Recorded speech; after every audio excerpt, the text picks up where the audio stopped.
iyadoo muddooyinkii la soo dhaafayba ay si rasmi ah laba wareego isbarbar socday ay uga socdeen garoonka Nageeye Football Academy ee magaalada Burco ayaa waxaa si rasmi ah loo soo gabagabeeyay labadaasi koob ee ka socday garoonkaasi.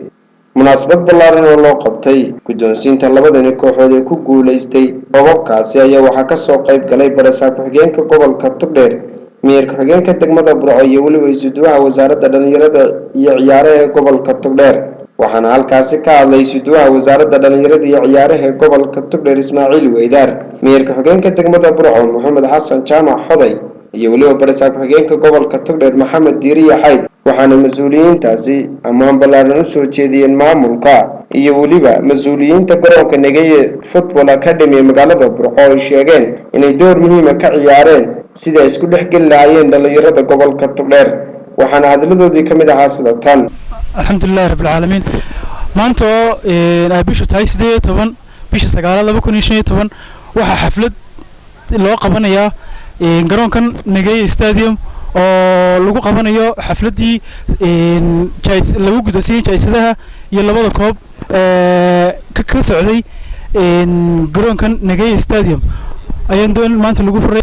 dhammaan ka soo qayb galayaasha xafladan ka dhacaysa maanta Nageeye Stadium ee lagu guddoonsiinayo koobkii ka soconayay koobabkii kala duwanaa halkan ka soconayay garoonkan oo ka mid ah garoomada casriga ah kuwa ugu wanaagsan. waxaan ku salaamayaa salaanta islaamka. assalaamu calaykum waraxmatullaahi wabarakaatuh. salaanka bacdi waxaan aad iyo aad ugu mahadcelinaynaa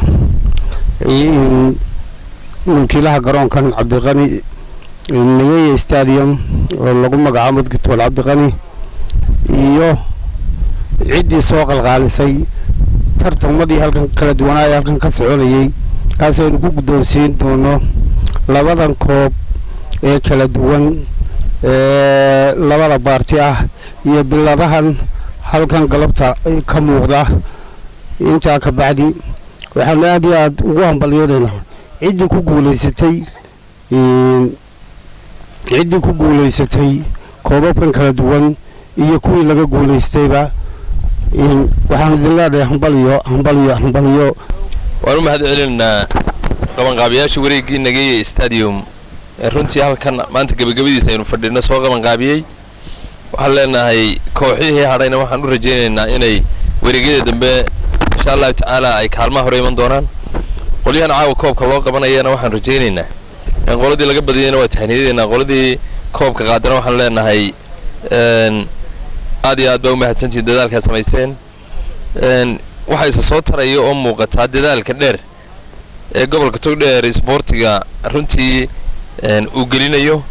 waa calaamad u taagan in la soo celinayo ama uu soo noqonayo sumcaddii Togdheer ay ku lahayd sportiga.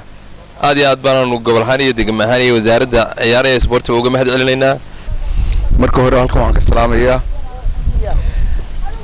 mulkiilaha garoonkan Nageeye Stadium Dr. Cabdiqani oo leenahay waxaad u samaysay dhalinyarada reer Togdheer goob ciyaareed garoonkan quruxda badan ee maanta maalintii hore aynu furay maantana guulihii lagu kala gaaray aynu koobkooda ku bixinayno. aad iyo aad baan u soo dhaweynaynaa.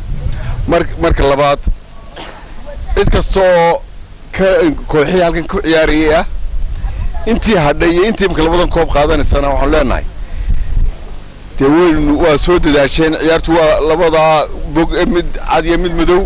kii maanta qaaday berito uu hadhi doona qolo walba soo dadaashaan leenahay. waa Maxamed Ibrahim Xasan Maxamed British shabakada caalamiga Arunag News Burco.